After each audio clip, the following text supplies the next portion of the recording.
Hola, somos el grupo número 7, integrado por Kevin Flores, mi persona y Ángel Espín. Bueno, a nosotros nos tocó el tema de válvulas de control. Como primer punto, tendríamos los posicionadores de válvula. ¿Qué son los posicionadores de válvula? ¿O qué son los posicionadores en esencia? Estos son dispositivos de control de movimiento y están diseñados para comparar en cada momento, a cada segundo, dependiendo de cómo sea configurado, obviamente, ¿no? La posición del vástago con la señal de control. Y esta señal de control ajustaría la presión del diafragma o el pistón del actuador hasta alcanzar una posición correcta del vástago. ¿Por qué se utilizan estos dispositivos? Bueno, son utilizados ya que los vástagos no son ideales, entonces son sometidos a varias fuerzas presentes en el entorno. Estos actúan como sistemas de control. Primero tendríamos a la posición del vástago de la válvula, la cual sería la variable del proceso. La señal de control que alimentaría al posicionador es el punto de referencia. Y la señal de posicionador al actuador de la válvula sería la variable manipulada. ¿Qué es lo que se busca en estos posicionadores? No solo se busca un buen posicionamiento o un posicionamiento preciso, sino que también aporten una mayor velocidad al vástago. Para este tipo de posicionadores, para tener un mejor posicionamiento de válvula, es esencial tener una retroalimentación. Otro de los beneficios que tienen estos posicionadores es que garantizan un cierre hermético de la válvula.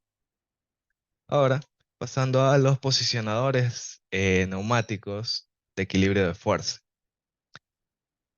¿Para qué servirían este tipo de posicionadores? Bueno, como todos los sistemas de equilibrio de fuerza, el movimiento de las de fuerza está limitado por las fuerzas de equilibrio. Entonces el movimiento es despreciable en estos casos, en propósitos prácticos. Este equilibrio se llegaría a este equilibrio cuando una fuerza externa equilibra a otra, o viceversa. Entonces, bueno, aquí presentamos una pequeña figura de cómo un tipo de posicionador neumático de equilibrio de fuerza. Ahora, con respecto a los posicionadores neumáticos de balance de movimiento.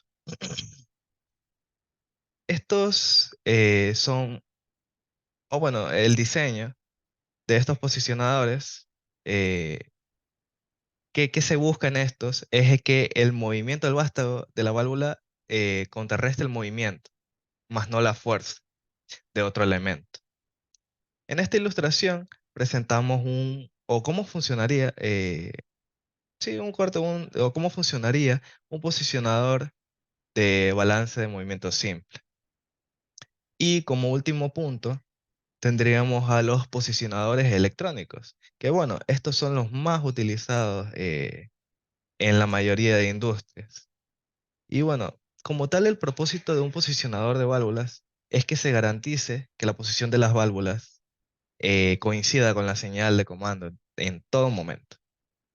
Como se puede ver en este diagrama, suceden varias cosas en un posicionador electrónico. Hay varios lazos y en este no se presenta uno, sino dos algoritmos de control. Y estos trabajan en conjunto para mantener la posición adecuada de la válvula. Uno que monitorea y controla la presión aplicada al actuador y el otro que monitorea y controla el vástago, la posición del vástago, en el cual se envía una señal de control en cascada a los componentes de control de presión. Este tipo de posicionadores electrónicos se pueden obtener varios datos de este tipo de posicionadores de diagnóstico, los cuales pueden incluir la presión de aire suministrada, la presión de aire del actuador, la temperatura ambiente, los errores de posición y presión y el recorrido total del vástago de la válvula. Estos posicionadores electrónicos incluyen, o bueno, para hacer todos estos procesos, incluyen un microprocesador integrado, el cual es capaz de realizar autopruebas, autocalibraciones y otros procedimientos de rutina, los cuales son tradicionalmente hechos o realizados por los técnicos de instrumentos en el área de posicionadores de válvula mecánicos. Y esto es una gran ventaja, ya que nos solucionaría temas de sueldos, ya que no tendríamos la necesidad de contratar a un técnico de instrumentación, aunque siempre es necesario tener un técnico. No sería necesario si es algo simple, un control simple. A continuación, mi compañero. Continuando, en esta sección hablaremos de los diferentes tipos de secuencias de válvulas de control, ya les como la secuencia complementaria, la exclusiva y la progresiva. Primero, en la secuencia complementaria se utilizan dos válvulas, las cuales proporcionan una mezcla de dos fluidos. Por ejemplo, la mezcla de líquidos base y pigmentos para poder formar una pintura de color. Estas válvulas deben estar configuradas para seguir el mismo comando del controlador, por lo cual la relación entre la válvula, bueno, cada válvula de control y la salida del controlador tiene diferentes valores y los cuales se muestran en esta tabla. Esta forma de secuenciación garantiza que nunca exista una condición en el rango de salida del controlador en que ambas válvulas estén completamente abiertas o cerradas, mientras que en la secuencia exclusiva ambas válvulas están completamente cerradas a una señal de salida del controlador del 50%. Cuando el señal controlador se dirige hacia el 100%, una válvula se abre completamente, mientras que la otra nomás se abre completamente cuando la salida del controlador llega al 0%. Esta forma de secuenciación se utiliza para tener una vía de control de flujo, por ejemplo, para un proceso de neutralización de pH, el cual es el más utilizado dentro del libro, y este controlador agrega ácido al proceso para poder ajustar el pH. Bueno, ácido o un agente alcalino. Por último, también tenemos que mencionar que la secuencia progresiva se utiliza para ampliar el rango de control de un flujo, más allá de lo que una sola válvula de control puede manejar.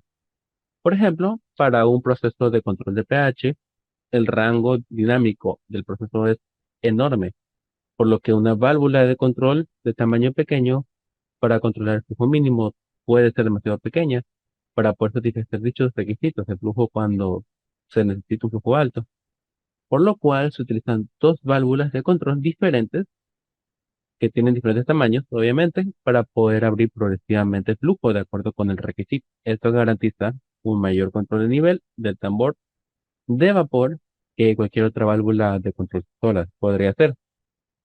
Además, estas secuencias de control de válvulas también se utilizan en aplicaciones en las que no sería deseable tener ambas válvulas abiertas simultáneamente.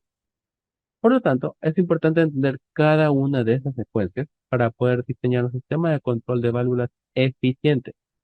Existen varias formas de implementar secuencias de control de válvulas, como una secuencia de aire común, como dos convertidores IP en serie, múltiples salidas del controlador, o incluso un bloque de función especial llamado SPLC, el cual es un sistema Field Bus.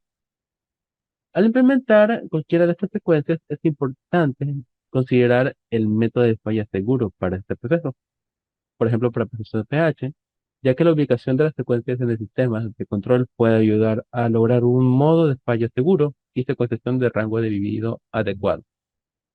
Finalmente, al trabajar con estas secuencias de control de válvulas, es importante que no hay solo una solución única, que sea la adecuada para todos los tipos de aplicaciones.